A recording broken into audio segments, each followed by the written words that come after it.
జాతీయవాద జర్నలిజం వేదికగా జనం గొంతు ద్వారా ప్రతిరోజు నిరంతరం దేశంలోని భారతీయతపై హిందుత్వంపై అనేక రకాలైన దాడులు ఎలా జరుగుతున్నాయో ప్రతిరోజు మీకు చెబుతూనే ఉంటాం. అలాంటిదే గత 2 నెలలుగా మనకు కర్ణాటకలో ధర్మస్థల వివాదం పేరుతో చర్చల్లోకి అసలు ఈ దేశం మొత్తాన్ని, దక్షిణ భారతదేశం మొత్తాన్ని ఊపేసిన సంఘటనలు మనం చూసాం. సోషల్ మీడియాలో, యూట్యూబ్లో, మిగతా ప్రతి మీడియాలో ఎక్కడ చూసినా కూడా అవే వార్తలు. అదిగో శవాలు, ఇదిగో శవాలు, వందలాది శవాలు. ఒక ఛానల్లో 450 అమ్మాయిలను చంపి వేశారు. ఇంకొక యూట్యూబరు తను 150 శవాలు ఒకే దొరికాయి అని అంటూ ఊదరగొట్టేశారు.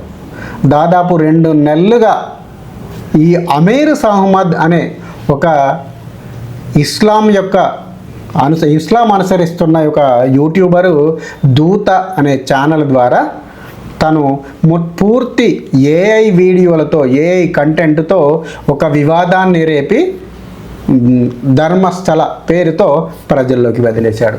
దీంతో కుహరా సెక్యులర్ వాదులు, కమ్మీలు, హిందుత్వ వ్యతిరేకులు, ధర్మస్థలపై కన్నేసిన దొంగన కొడుకులు ప్రతి ఒక్కరు కూడా మన తెలుగు వాళ్ళు కూడా ఉన్నారు. నేను చాలా ఛానళ్ళు గమనించాను.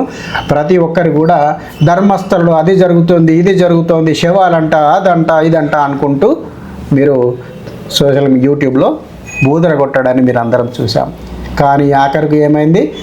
దాదాపు ఆ యొక్క ఎవరైతే భీమా అని పేరు పెట్టి ఈ ప్రచారాన్ని తీసుకువచ్చిన వ్యక్తి ఎవరైతే ఉన్నారో, ఆఖరికి వస్తే అతను చెప్పినవన్నీ అబద్ధాలు అంటూ సిట్ అతన్ని అరెస్ట్ చేసింది.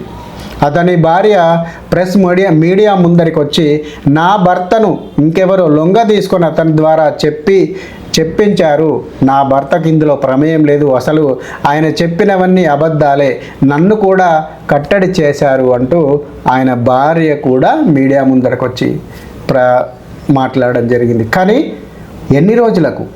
దాదాపు 2 నెలలకు పైగా ధర్మస్థల పేరుతో అనేక భూతద్దాలు పెట్టి వెతికి అందులోంచి వాసనలు చూసి ఆఖరికి ఏమీ లేదు అని తెలిసిన తర్వాత